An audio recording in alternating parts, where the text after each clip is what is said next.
La destruction de la capacité économique, nous savons très bien ce qui se passe aujourd'hui, donc le fait d'incendier les villages entiers, de brûler les récoltes, détruire les fermes, détruire tout ce qu'on trouve sur son chemin.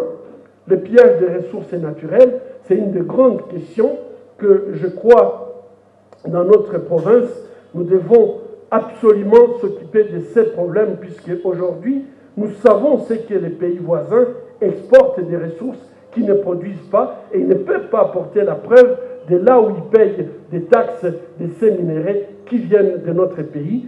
Et nous, on vit dans la misère totale alors que les autres profitent largement de nos ressources naturelles. Je dois d'ailleurs dire que j'ai eu le témoignage d'un ami qui est dans les minéraux et il a été surpris ces derniers temps.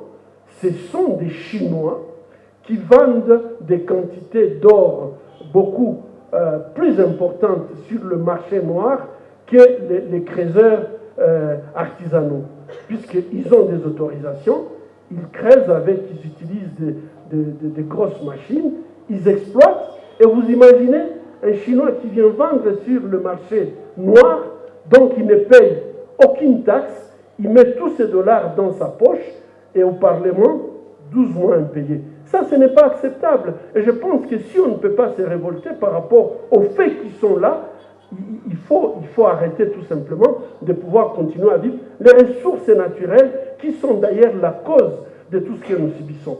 Le pillage des biens privés, là on n'en parle pas. Aujourd'hui, si vous quittez Bukavu pour aller à Uvira, vous avez une chance sur deux de tomber sur de coupeurs de route qui vont piller vos biens privés, et ceci, ça s'est fait comme si c'était devenu un fait normal. Donc, il y a une destruction de notre capacité économique très, très importante qui nous entraîne à une pauvreté extrême. Et lorsqu'on est dans la pauvreté extrême, qu'est-ce qui se passe souvent?